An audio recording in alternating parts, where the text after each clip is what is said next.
sommes vendredi 4 février 2022. Mesdames et messieurs, bonsoir. Merci d'être fidèles au rendez-vous de ce vendredi, le décryptage de l'actualité de la semaine qui s'achève avec des confrères des médias de Niamey.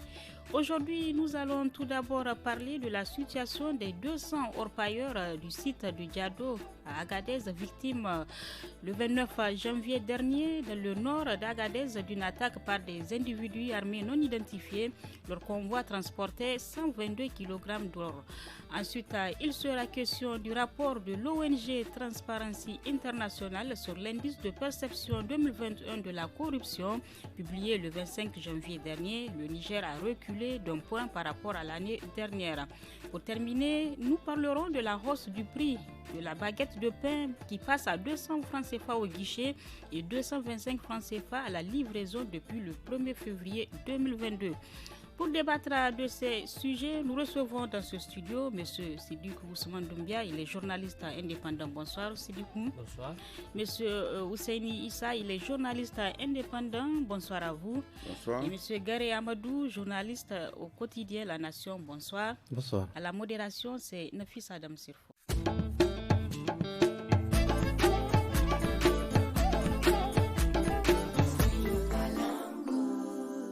Bonsoir à tous et bienvenue. Le samedi 29 janvier, les éléments de la garde nationale d'Agadez escortant des véhicules à leur bord 122 kg d'or pour une valeur de plus de 3 milliards de francs CFA ont été l'objet d'une attaque armée par des individus armés non identifiés à 400 km au nord d'Agadez. L'or provient du site de Diado et appartient à plus de 200 orpailleurs. Yahya Hamza, un des orpailleurs, explique au micro d'Anissé Karim. On l'écoute.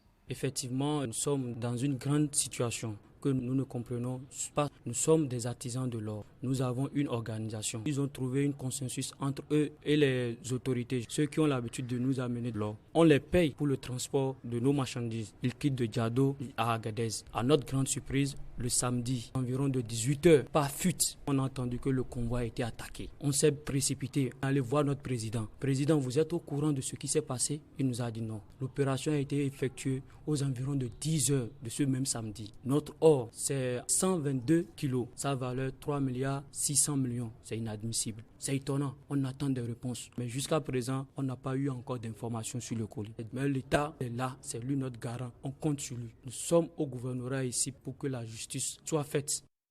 C'était là donc le témoignage d'un des orpailleurs qui ont été victimes d'une attaque le samedi dernier. Leur convoi transportait environ 122 kg d'or. Je commence par vous, Ousmane Sidikou Doumbia. Comment expliquer cette nouvelle attaque dans la zone d'Agadez, une nouvelle attaque des orpailleurs? Merci. À entendre les propos de ce orpailleur-là, on sent non seulement l'amertume, mais en même temps une lueur d'espoir, lequel espoir repose à l'entendre parler sur les autorités. Oui.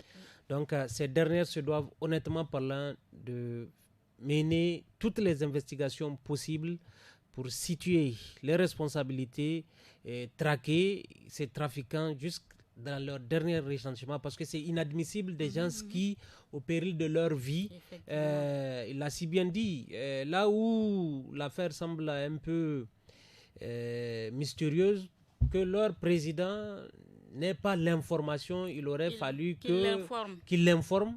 Au moins, des gens, il l'a si bien dit, ils paient, donc on leur devait au moins le feedback. Mais l'un de l'autre, ça c'est du côté des autorités. Imaginez la suspicion au niveau de ce site-là. Donc moi je pense que c'est un problème qui se doit d'être sérieusement pris à bras le corps pour trouver des solutions. Parce que honnêtement parlant, imaginez au fil des jours, s'ils n'arrivent pas vraiment à avoir vraiment des éléments assez soutenus, Dieu seul sait ce qui pourrait advenir, on ne le souhaite pas. Donc d'ici là, vivement que les autorités s'activent, qu'on dise qu'on les attaque et que ces bandits-là se soient volatilisés. Vraiment, il y a matière à se poser mille et une questions. Justement, ces orpailleurs, vu la situation, ils étaient même en sit-in au gouvernorat d'Agadez. Et le gouverneur a indiqué avoir instruit la gendarmerie et saisi la justice pour retrouver l'or. Ousseini, qu'en pensez-vous vraiment de cette situation? D'abord, le site de Diado, À ma connaissance, c'est un site qui a été fermé, non? Je ne sais pas. Le travail, l'orpaillage continue. Oui, mais bien évidemment, c'était l'orpaillage, ce n'était pas une exploitation industrielle, c'était l'orpaillage. Et un temps, on avait décidé de fermer. Je ne sais pas étrangement comment on peut laisser encore des gens venir exploiter clandestinement. Et que bon, d'après les explications fournies par le président, c'est comme s'ils étaient escortés. Oui, ils étaient escortés par la garde. Alors, des gens sont sortis comme ça en plein désert pour venir intercepter le convoi et puis prendre l'or et tout. Et c'est une énième attaque comme ça, c'est une énième attaque. Oui, mais le problème, c'est qu'il aurait fallu avoir des affrontements, au moins des tirs, parce que des gens qui ont été payés pour assurer l'escorte ne peuvent pas quand même se retrouver dans une posture sans qu'on dise que bon, il y a eu des affrontements, il y a eu des échanges de tirs et qu'il y a eu des morts. C'est à ce moment on peut comprendre que, par exemple, les agresseurs sont venus, ils ont eu le dessus, ils ont tué tout ce qu'il y a comme élément d'escorte, ils ont pris l'or, mais qu'on dise comme ça là, ça dit comme, facilement. Je sais pas moi, aucun accrochage, rien du tout. Simplement, des gens disparaissent avec une telle quantité d'or. Donc, selon vous, il y a anguille sous roche. 122 kilos d'or. Presque 4 milliards. Ça pose problème. Il y a anguille, c'est même pas anguille sous roche, c'est caïman sous roche. Non, c'est pas possible. Mais les autorités régionales disent avoir saisi la gendarmerie. Oui, mais le problème, c'est que qui a assuré l'escorte? C'est la garde nationale. Ce n'est pas des éléments de la garde nationale. Ce n'est pas des éléments de protocole de tenue. Mais alors, comment cela pourrait-il être possible? Comme ça. Comme ça. Parce que tout simplement, ces gens, ils ont la magie. Ils ont anesthésié tout le monde. Ils ont pris l'or, ils se sont volatilisés. Il n'y a pas eu un seul coup de feu. Ça pose sérieusement problème. 122 kilos d'or. Presque 4 milliards. Alors, c'est tentant. Les enjeux. Gare Amadou, vous soutenez les avis de vos prédécesseurs, cette attaque? Oui, bien sûr, mais moi, je m'interroge par rapport au processus du transport de l'or. Oui. Parce que quand on suit le représentant du syndicat, j'ai comme l'impression qu'il confie l'or à la garde et il y a quelqu'un qui réceptionne de l'autre côté. Voilà, oui. Ça veut dire qu'ils ne sont pas dans le convoi. Ça, c'est déjà une première anomalie. Je ne peux pas confier une chose aussi importante et que je n'ai pas... Au péril de ma vie. Et que je n'ai pas des gens dans le convoi avec la garde nationale. Mais quand même... C'est déjà une faille. Non, c'est déjà une faille au niveau même des orpailleurs. Quand vous confiez l'or, même si vous payez la garde nationale, eh bien vous mettez 2 ou 3 personnes dans le convoi pour suivre jusqu'à destination. Ils pensaient peut-être que c'était sécurisé. Oui, mais deuxième chose, effectivement, Hussein a raison, le site de Diado est censé être fermé. Oui. Parce que, souvenez-vous, rien qu'à Issa la semaine passée, il y a eu un effondrement. Un site qui est censé être fermé s'est effondré parce que la nuit, il y avait l'orpaillage clandestin avec, selon certaines informations, la complicité de certains militaires qui sont chargés de garder le site. Donc, si le site de Diado fonctionne, eh bien, il faudrait informer les gens. Parce que, effectivement, comme l'a dit Ousseini, jusqu'à preuve du contraire, il est fermé. Alors, ça veut dire qu'il y a un orpaillage clandestin qui se passe. Et si la garde même les escortait, c'est que les autorités régionales sont au courant même de ce orpaillage clandestin. Oui, c'est ce que ça veut dire. Donc, l'enquête de la gendarmerie va permettre quand même de soulever beaucoup de liens. Oui, de soulever. Parce qu'il y a effectivement, comme on a dit au CNC, c'est très louche. Mais parce que bon, jusqu'à présent, on n'a même pas un communiqué qui nous explique ce qui s'est passé. Clairement. Parce que, en fait, nous, en tant que journalistes, on a besoin d'avoir... Là, maintenant, on a seulement le sitting et puis le délégué. Oui, mais enfin, qu'on nous explique ce qui s'est passé. Parce que, comme l'a dit Hussein, on ne peut pas venir prendre 120 kilos d'or sans que les gens ne se défendent. Ce n'est pas possible. Moi, j'aurais voulu qu'on dise que, bon, voilà un véhicule, voilà un des véhicules criblés de balles que les terroristes... Mais juste, on vous arrête. Et puis, bon, écoutez, donnez-nous l'or. Et puis, Bon, et puis tout le monde est sain, sauf on revient au Birkaï, on nous a volé l'or. Bon. Même des fictions. Non. C'est-à-dire que ça, là, ce n'est pas acceptable. Il faudrait une meilleure communication. Il faudrait d'abord que les orpailleurs s'organisent, mais il faudrait aussi qu'il y ait un communiqué officiel qui explique ce qui s'est passé, preuve à l'appui. Parce que les orpailleurs, là, tout simplement, venir leur dire, l'or a disparu, ça ne va pas les convaincre. Ça, là, ça ne va pas les convaincre. C'est au péril de leur vie. Et apparemment, ce travail-là. Et apparemment, comme l'a dit Hussein, il n'y a pas eu d'accrochage, il n'y a pas eu d'échange de tir. J'ai comme l'impression que du point A au point B, on doit transporter l'or du point A au point B, mais entre le point A et le point B, au milieu, il y a quelqu'un qui a réceptionné, sans problème, et puis hop, les gens sont revenus. Donc, franchement, comme l'a dit Ousseini, c'est très louche. Et cette affaire d'orpaillage, quand tout celui qui parle à Agadez sait que c'est un commerce assez florissant. Il y a beaucoup de personnes qui sont impliquées dedans. Et quand on voit l'ampleur du sitting, c'est qu'il est du devoir de l'État de faire la lumière sur cette affaire-là. Parce que j'ai suivi une partie du commentaire de ce monsieur à un moment où il dit qu'on les a appelés à un moment où on leur a dit qu'on a retrouvé l'or. Oui. Et puis après oui, ça c'est dans un autre reportage que j'ai vu. Et après, on leur a dit encore, on n'a pas retrouvé l'or. Donc, lumière doit être faite vraiment sur cette situation.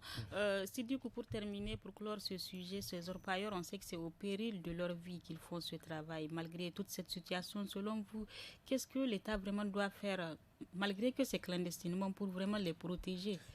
Bon, comme vous parlez de clandestinement, maintenant à l'État peut-être de revoir sa copie, de revenir sur l'interdiction ou bien de prendre toutes les dispositions qui s'imposent. Soit le site est fermé, personne ne travaille, soit le site est ouvert et on permet aux orpailleurs d'exercer leur métier. Mais je ne peux pas comprendre un site fermé et que des gens en catimini, ou même si ce n'est pas en catimini, à partir du moment où ils se font escorter par la garde nationale, puissent extraire une telle quantité et qu'on s'en prenne d'un point A à un point B à cette quantité et que jusque-là, aucune communication assez fluide, nette. Moi, je pense que, comme dirait l'autre, bas la terre, il faudrait que toutes les responsabilités soient situées. Oui, rapidement. Je voulais dire, en fait, cette affaire-là, pourquoi l'enquête de la gendarmerie est importante? Parce que même entre les orpailleurs, il se peut qu'il y ait, si c'est des complices, des suspicions. Ah oui, et donc cette enquête de la gendarmerie va nous permettre de comprendre ce qui s'est passé, parce que tout est possible. Vous pouvez être en groupe, et puis voilà, pour dire que voilà, il y a 120, parce qu'apparemment ils étaient informés. Ça déjà c'est une première fois, ils étaient informés du déplacement du convoi. Donc, et puis intercepter, et puis prendre comme ça, moi j'aurais la plus grosse, malgré que je sois dans le syndicat. Est-ce qu'on peut? Tout est possible. Et il se peut aussi qu'il n'y a même pas eu d'attaque. Effectivement, tout est possible, voilà. Oui, Ousseini. Oui, mais rapidement, je vais dire. D'abord, quelles mesures le gouvernement va prendre? La mesure, on a fermé le site. Et il continue. Mais comment des gens peuvent aller et ils vont faire recours à la garde nationale pour l'escorter? Ça veut dire qu'il y a un problème. Déjà, ou c'est fermé, ou c'est pas fermé. Donc l'État doit prendre ses responsabilités. Soit c'est fermé. L'État doit prendre ses responsabilités. Ça veut dire que c'est peut-être des gens qui sont protégés, qui peuvent aller faire leur péage comme ça, pendant qu'on a interdit à beaucoup d'autres personnes de s'en aller. Moi, je dis quelque part, il ne faut pas prendre les gens pour des machins, des niais. Les gens comprennent un peu. On ne peut pas, c'est comme tout à l'heure, Gary vient de le dire, ici dans Issa, où on dit à 20h seulement, il y a 5 personnes, effondrement des gens. Mais alors, quand on ferme, c'est qu'il y a des éléments qui surveillent les lieux, le site. Mais comment des gens peuvent venir, même notamment s'il n'y a pas de complicité, comment des gens peuvent venir travailler? L'État doit donc prendre ses responsabilités. Tout simplement, mais ça veut dire que chacun trouve son compte. Chacun trouve son compte. Il y en a qui s'enrichissent là-bas parce qu'ils sont là pour surveiller les orpailleurs clandestins. À des degrés divers. Voilà, à des parce que quand on dit que 120 kilos, ça fait 4 milliards, imagine le nombre de personnes que ça peut engraisser. Et donc, il y a des gens qui sont tentés de fermer les yeux, malgré le fait que c'est interdit. La chaîne est assez huilée. Voilà, donc... On espère donc que l'État prendra toutes ses responsabilités dans cette situation d'orpaillage dans la zone d'Agadez. Autre point donc de ce forum, l'indice de perception de la corruption édition 2021 a été rendu public le 25 janvier par l'ONG Transparency International, un rapport qui classe les États les plus corrompus du monde entier en accordant des notes sur 100 points. Le Niger a reculé d'un point par rapport à l'année dernière, une note de 31 sur 100. Quelle réaction, Gary Amadou? Oui, mais enfin... j'ai pas compris le classement. C'est-à-dire que le classement, le Niger a fait des progrès ou le Niger a... Il a reculé donc. Il a reculé, ça veut dire qu'il y a encore plus de corruption. Oui, ça veut dire que ces classements-là, je l'ai toujours dit lors de mes débats. Vous savez, le classement de Reporters sans frontières, le classement de Transparence International, tous les classements, il faut les prendre avec sérieux. C'est-à-dire, il ne s'agit pas de venir dénigrer le travail fait par des institutions, non. Parce que c'est déjà un signal, quand on vous dit que vous avez reculé, ça veut dire qu'il y a des efforts à faire. Et effectivement... Et aussi chercher à savoir qu'est-ce qui a fait que le Niger a... Il y a beaucoup d'attentes dans le domaine de la lutte contre la corruption. Il y a l'affaire du ministère de la Défense. Vous savez, il y a beaucoup d'attentes concernant l'affaire du ministère de la Défense. Et pour le moment, on peut dire que la majorité des citoyens, bon, je m'avance parce que je n'ai pas fait de sondage, mais en tout cas, tous ceux avec qui on discute restent sur leur faim par rapport au développement ou au dénouement de cette affaire-là. Donc, il y a des signaux à donner, il y a des efforts à faire par le gouvernement pour faire en sorte que le Niger puisse sortir de ce rang-point enviable, n'est-ce pas? Qu'on dise que c'est l'un des pays les plus corrompus du monde. C'est pas très joli. C'est vrai. C'est vrai que le Niger dévance d'autres pays, n'est-ce pas? Mais nous, ce qui nous concerne, c'est notre situation qui nous interpelle. Donc, il y a des efforts à faire dans le domaine de la bonne gouvernance, dans le domaine de la lutte contre l'impunité, pour faire en sorte que vraiment le Niger puisse, cette fois-ci, sortir de ce Mais vous, selon vous, quels sont vraiment les facteurs qui font que la corruption gagne toujours du terrain ici? Vous savez, au Niger, là, la corruption est devenue pratiquement banale. Et quand je dis banale, c'est-à-dire, oui, je vais vous expliquer. C'est-à-dire que, même pour partir déposer un dossier, c'est-à-dire que si vous ne glissez pas quelque chose, il ne peut pas passer. On ne vous regarde pas. Il y a des bureaux, quand vous rentrez dedans, bon, si quelqu'un a dit gester, si vous ne gestez pas, n'est-ce pas? Bon, on ne s'occupe pas de vous. C'est-à-dire que c'est devenu une chose aussi banale. On appelle ça, oui, la cola. On dit non, voilà pour la cola. C'est-à-dire que c'est nous-mêmes qui participons. Vous venez vous confier quelque chose à quelqu'un, c'est son travail, on dit non, voilà pour la cola. Mais les citoyens, souvent, ils disent qu'ils sont obligés d'adhérer. Mais il y a une corruption et contre laquelle l'État semble impuissant au sein de l'administration. Voilà. Je vous assure, au sein de l'administration, il y a une corruption qui ne dit pas son nom. Si vous voulez avoir quelque chose légalement, il faut que vous payiez de l'argent. Et on est arrivé à un point où, pratiquement, tout est tellement pourri que, même pour accéder à certains postes de concours, les gens sont obligés de débourser de l'argent. C'est devenu une pratique.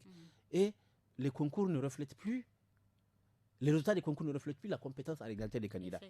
Et donc, ce sont des situations, et chaque fois vous voyez des gens qui se plaignent, ce concours a annulé. Même ces situations, le concours de douane qui a annulé, celui-là est annulé, celui-là est reconnu, etc., cette pagaille-là. Mais ça ne permet pas d'avoir en tout cas une bonne image en matière de bonne gouvernance. Donc il y a un travail à faire, non seulement par l'État, pour contrôler cette corruption passive. On vous dit à des bureaux où quand vous amenez pour une signature, la signature... Il faut donner quelque chose. Non, frais de signature. Mais depuis quand? C'est quoi frais de signature? Ça existe où? Comment elle peut m'expliquer?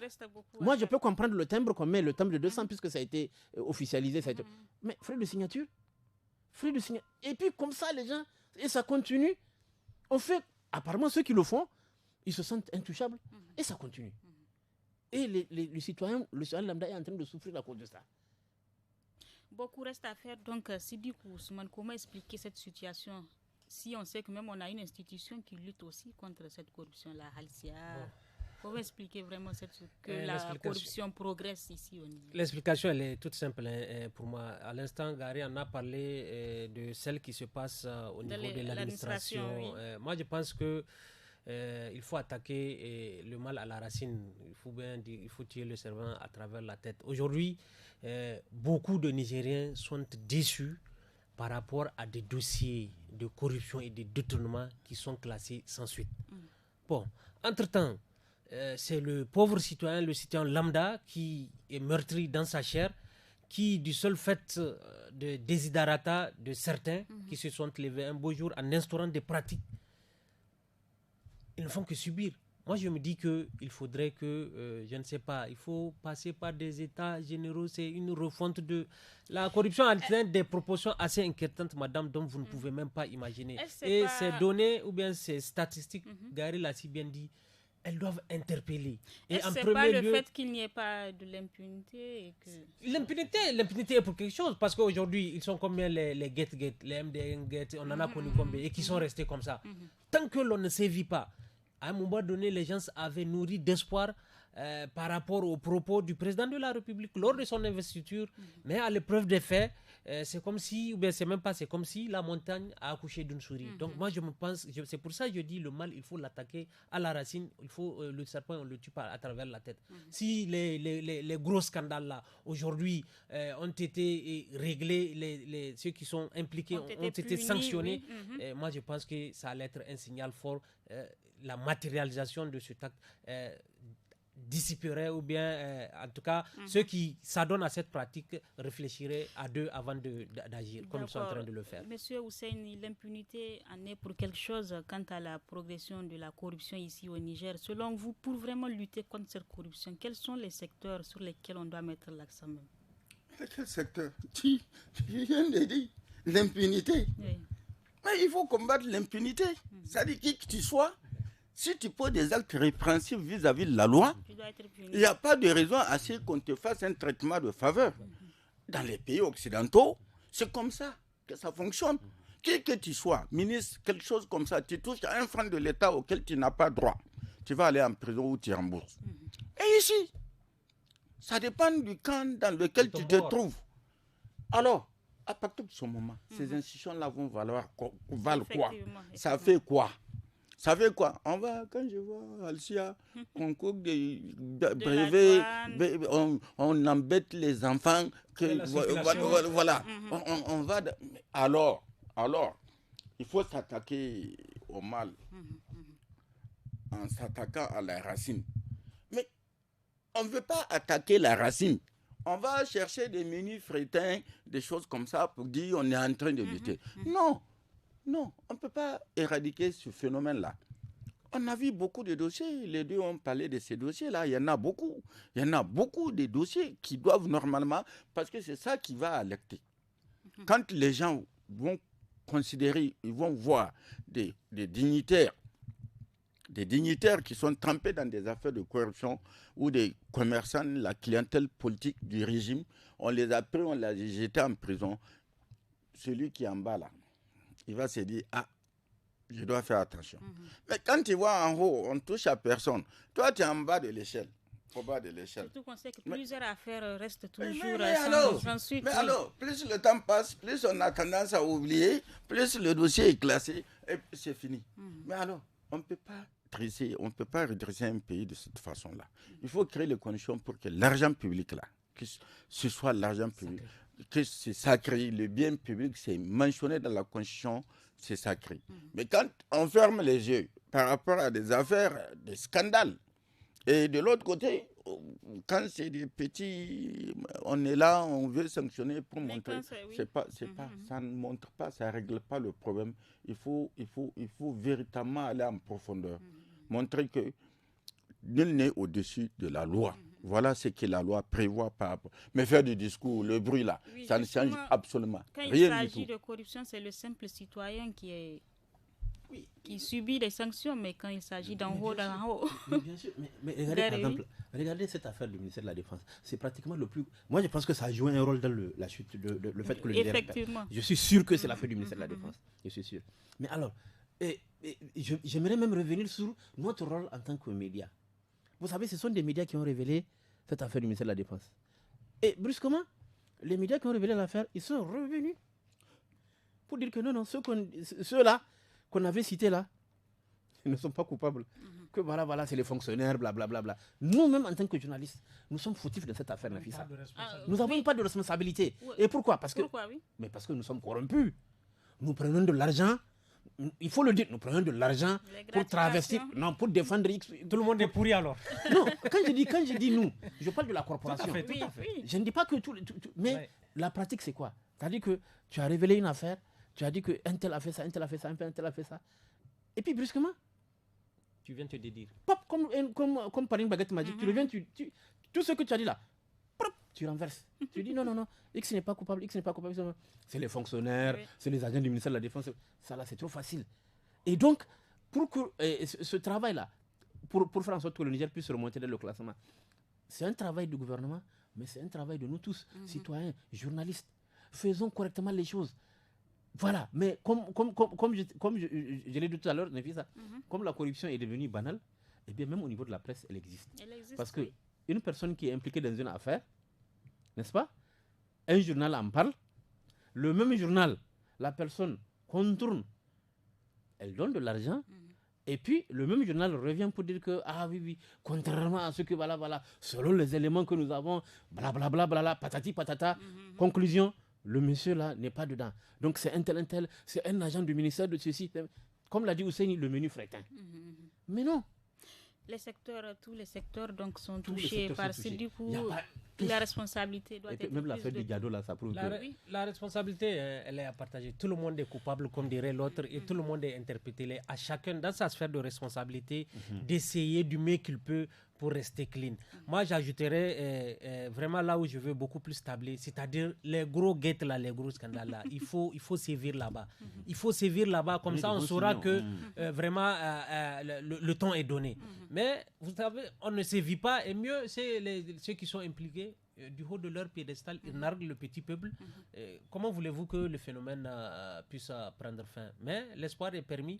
Il faut que chacun dans sa sphère de responsabilité s'assume et que vraiment, qu'il se dise que c'est pas bon pour le pays. Donc, du mieux qu'il peut, qu'il essaie d'être sur la droite ligne. Ousseini, donc, que pensez-vous vraiment de tous ces classements négatifs pour le pays?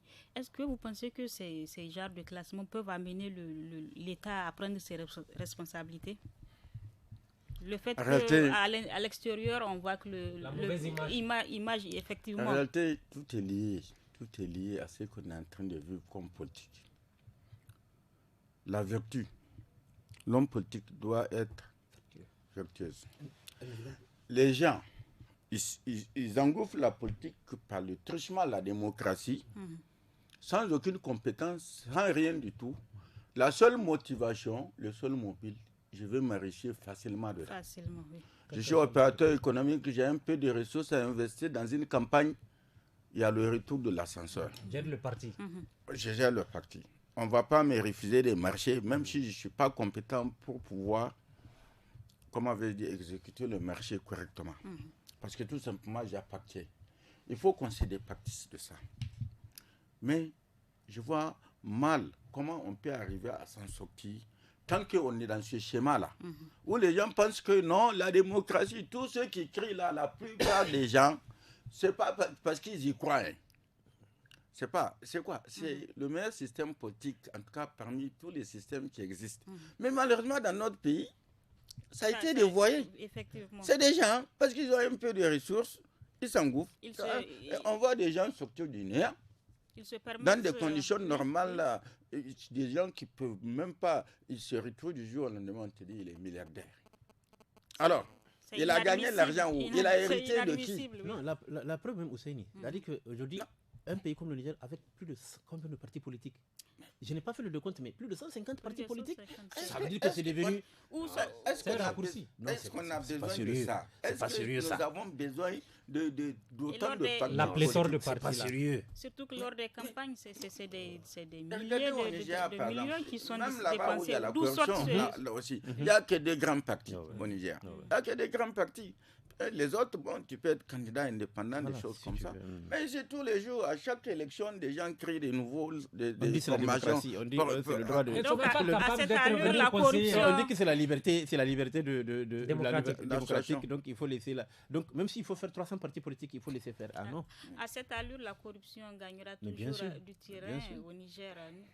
Nous allons donc marquer une petite pause avant de poursuivre ce débat.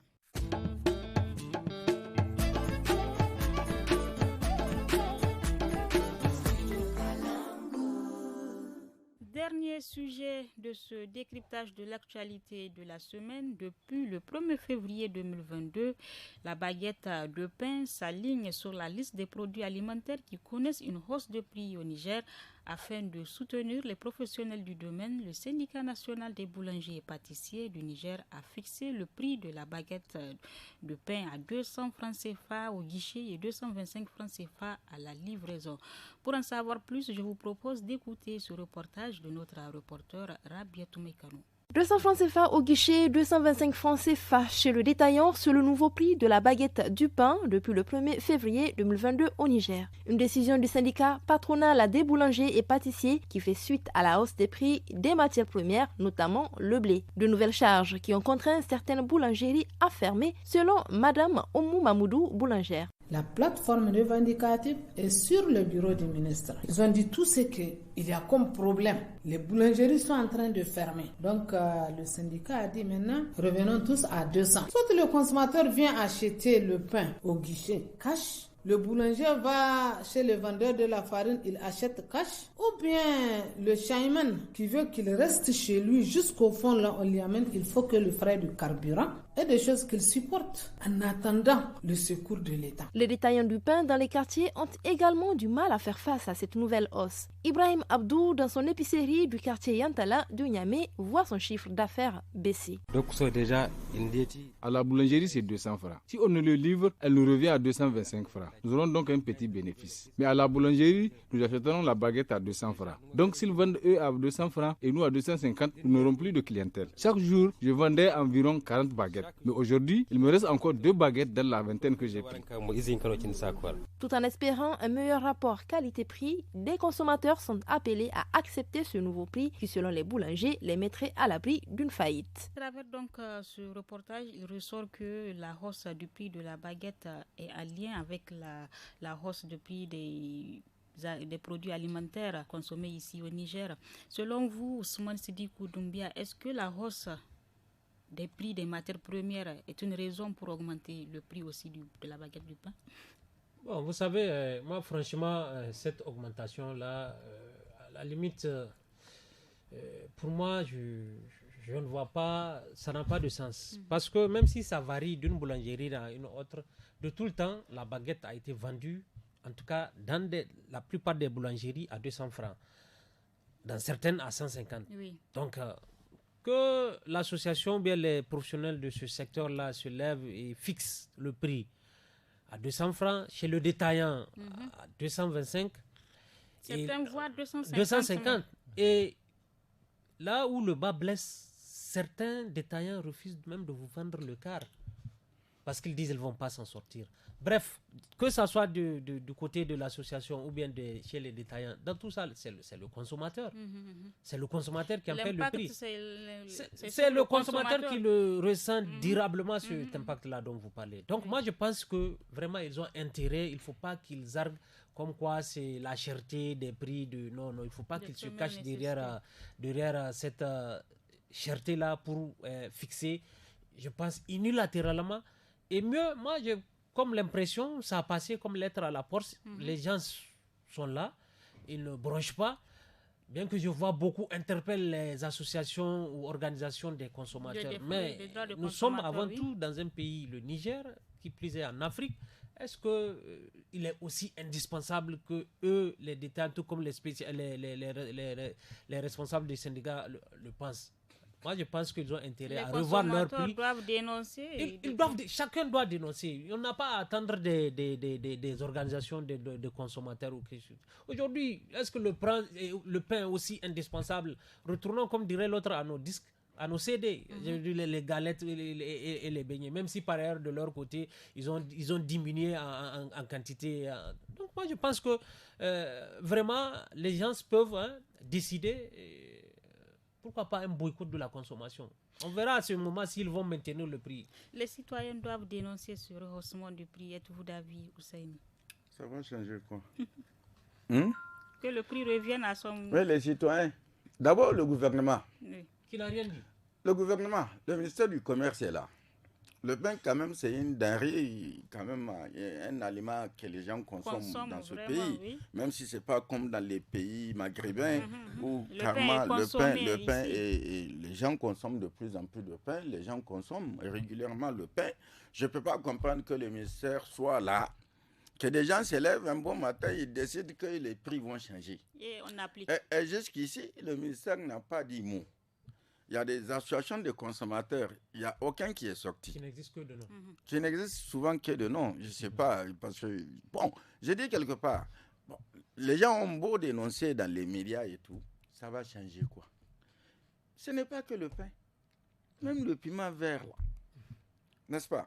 Les condiments, là, il y a beaucoup de condiments qui ont changé. Les gens sont là, on observe, on accepte que c'est comme ça. Quiconque se lève, c'est à la limite la pagaille. La pagaille, chacun fait ce qu'il a envie de faire. On met les prix, les gens se rêvent, une corporation, ils décident de changer les prix. Ils changent les prix parce qu'il n'y a personne pour leur dire non, vous n'avez pas le droit.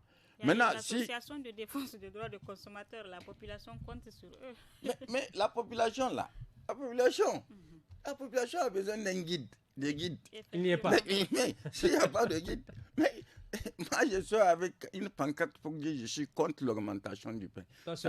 Ça va changer quoi? On va même me prendre pour un fou.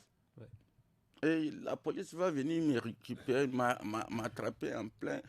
Parce que tout simplement, ça aurait été dans d'autres pays. Non, ça allait susciter des choses. Effectivement. N'est-ce pas? Dans les pays maghrébins notamment, si on ose toucher au Soudan.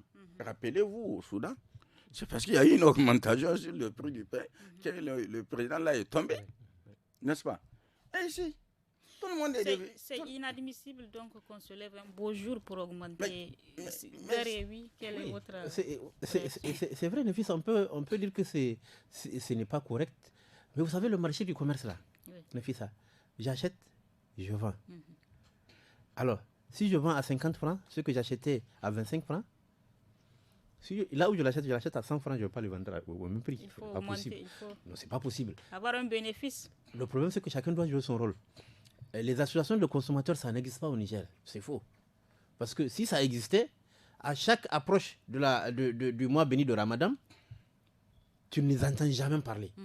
Mais quand il s'agit de parler de la politique, là tu vas les voir. Et pourtant, ce sont les mêmes. Donc, il n'y a pas d'association de consommateurs. Maintenant, moi, j'ai fait des recherches. En fait, c'est une situation mondiale. Effectivement. Le prix de la farine, oui, ce n'est pas qu'au Niger. Et c'est une situation mondiale parce que, par exemple, il y a le blé tendre, il y a le blé dur. Le blé tendre, en janvier 2020, la tonne était à $240. En 2021, elle était à $270. Aujourd'hui, janvier 2022, elle est à $350 la tonne. Donc, il y a ça augmente. Moi, je suis étonné même que les prix du pain n'aient pas augmenté, malgré le fait que cette hausse-là était là. Les boulangers ont tout fait pour maintenir ce prix-là. Mais là, c'est devenu insupportable. Une hausse de plus de 46%. 2022. Donc, ils ont leur raison de ils ont leur raison. Mais et on dit, comment on appelle ça là? Pour ça, c'est pour le blé tendre. Pour le blé dur, là, en 6 mois, et de $300 en 2021, c'est devenu à $720 la tonne. Vous vous rendez compte? $720 la tonne. Et le blé dur, là, c'est le Canada qui produit 60% de la production mondiale. Et le Canada même est confronté à une baisse de la production. Mais selon vous, est-ce vraiment une raison? Est-ce une raison vu les moi, je fais du commerce. Revenus de la société, il faut... Non, c'est pas une affaire. Le commerce, là, c'est pas une affaire de pitié ou de truc. Non. Si j'achète le truc cher, je le répercute sur le prix de ce que je vends. C'est comme ça la loi du marché. Est-ce que vous comprenez, les filles, ça? Maintenant, est-ce que c'est trop? Est-ce que ce n'est pas trop? Je crois que le ministère du Commerce a mis en place un comité qui est en train actuellement qui est en train de discuter avec lui, avec les syndicats de commerçants. Mais il faut comprendre le principe du marché. Le principe du marché, quand la matière première augmente, alors le produit fini. C'est bien qu'apparemment vous n'êtes pas d'avis. Non, certes, moi je ne veux pas me fier au prix. Non, c'est-à-dire, on est d'accord que tu ne vas pas faire le commerce pour perdre, pour gagner. D'accord. C'est là où je vois la démission pure et simple de l'État dans cette histoire-là. En tenant compte du cours mondial, l'État aurait dû appeler les secteurs ou bien les responsables, le ministère, créer le cadre. Voilà ce à quoi nous faisons face pour le moment. Avant même l'application. Quelles sont les voies et moyens à travers lesquels nous allons convenir d'un prix pour que le consommateur ne puisse pas en payer le lourd tribut, puisqu'in fine, c'est lui qui en paie le lourd tribut. Vous conviendrez avec moi. C'est là où je dis il y a la démission de l'État. Imaginez, ayez souvenance du prix du gaz. Il y a un arrêté qui fixe le prix du kilo à 3500. Aujourd'hui, allez-y dans les dépôts. C'est à 5000 francs. C'est là où je dis il y a une démission. Je ne peux pas comprendre qu'un arrêté fixe arrête les prix et que les vendeurs ou comment dire... Donc il fallait créer le cadre. C'est vrai, on ne fait pas le commerce pour perdre, mais il fallait créer le cadre en réunissant tous les acteurs pour trouver les mécanismes à travers lesquels tout le monde peut tirer son épingle du jeu. Mais jusque-là, c'est motus bouche cousue. Que ce soit l'État, que ce soit les organisations, et entre-temps, c'est le pauvre consommateur qui en paie le prix, madame. Vous savez, j'aimerais ajouter quelque chose. Vous savez, dans des situations comme ça, les pays, qu'est-ce qu'ils font? Je prends un exemple très précis, l'exemple de l'Algérie. L'État subventionne la farine. Est-ce que vous comprenez? Mais ça, c'est une décision souveraine de l'État pour permettre à ce que le consommateur ne puisse pas subir les contre-coups de cette hausse du prix de la farine sur le marché international. L'État subventionne. Et comme ça, on stabilise les prix. Mais l'Algérie l'a fait. Mais le président Tcheboune, là, récemment, là, il a pris un décret qui met fin à la subvention. Et donc, conséquence, si le gouvernement ne subventionne pas, le prix du pain va augmenter. Hussein a oublié de rappeler qu'à l'époque de Habib Bourguiba, les émeutes du pain en Tunisie avaient fait des morts. Effectivement. Hussein se rappelle certainement. Les émeutes du pain à Burkina. Donc, l'État, il y a deux solutions. Soit l'État subventionne, ou bien l'État discute pour que, même s'il y a une augmentation, qu'elle soit un peu plus raisonnable. Parce que, comme je le dis, la loi du marché, la matière première augmente, le produit finit au truc. Il augmente, c'est clair et net. Hussein Issa, quelles sont vos propositions vraiment pour résoudre ce problème? Pour un peu atténuer le coût. C'est-à-dire, parce que la farine, quand c'est importé, il y a le dédouanement, il y a la douane et tout. L'État peut faire des allègements pour permettre, voilà, c'est un mécanisme qui peut permettre effectivement que ça ne soit pas, le coût ne soit pas énorme. Heureusement, on a fait ça. Heureusement que le pain là, c'est dans les grandes villes, un peu dans les campagnes, un peu dans les centres, les agglomérations. Si c'était tout le monde, ce n'est pas, c'est un aliment que les gens consomment aujourd'hui de plus en plus, mais c'est pas comme la boule. N'est-ce pas? C'est pas comme la pâte, c'est ça. Heureusement, maintenant. Il y en a qui ne mangent pas régulièrement le pain. Il y en a qui consomment régulièrement. Bon, c'est un choix. C'est un choix alimentaire. Maintenant, il faut créer les conditions pour que les gens ne puissent pas... Parce que Dieu seul sait ce qui va se passer par la suite avec d'autres aliments encore. N'est-ce pas? Parce que quand tu as flambé, quand tu as des choses comme ça où les commerçants fixent eux-mêmes les prix parce que tout simplement, ils estiment que ils ne vont pas s'en sortir en restant dans la posture initiale. Si l'État ne contrôle rien, ça devient inquiétant parce que c'est le pauvre consommateur qui paye. Tout à l'heure, l'exemple du gaz est là. Où les gens font ce qu'ils ont envie de faire. Quand on dit c'est 2000 la bouteille de 6 kilos, il y en a qui vendent ça à 2500. Rapidement, votre dernier mot, c'est du coup, mon dernier mot, c'est vraiment c'est à l'État. L'État doit vraiment créer le cadre.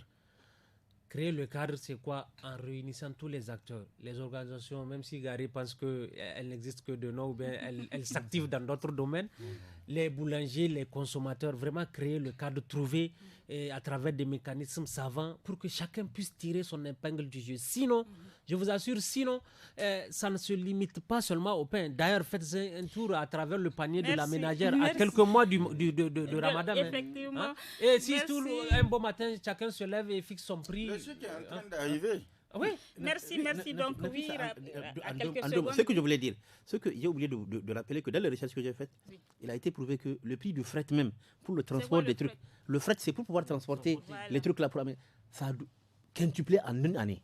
Vivement donc le l'État doit faire quelque quelque chose pour situation au bonheur de nous, consommateurs. Et donc, c'est ici que prend fin ce débat. Nous étions donc avec M.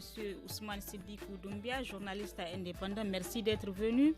Hussein Issa, journaliste indépendant également. Merci d'être venu. Et Gary Amadou du journal La Nation. Merci aussi. C'est ici donc que prend fin le forum de la presse de ce vendredi 4 février 2022. Merci à vous de nous avoir suivis. N'oubliez pas le programme Jeunes, c'est samedi et dimanche dès 17h avec l'actu des jeunes en 5 langues suivi de tous à la FADA. Et à partir de 18h15, le forum en Hausa qui parle des maladies tropicales négligées et celui en Zarma dimanche à 18h15 qui parlera de la vidange des fosses septiques et la transformation des bouts de vidange à Niamey. À la modération, c'était Nafis Adam Sirfo, à la technique Mustafa Ayouba, à la régie vidéo Issa Lawali. Au revoir.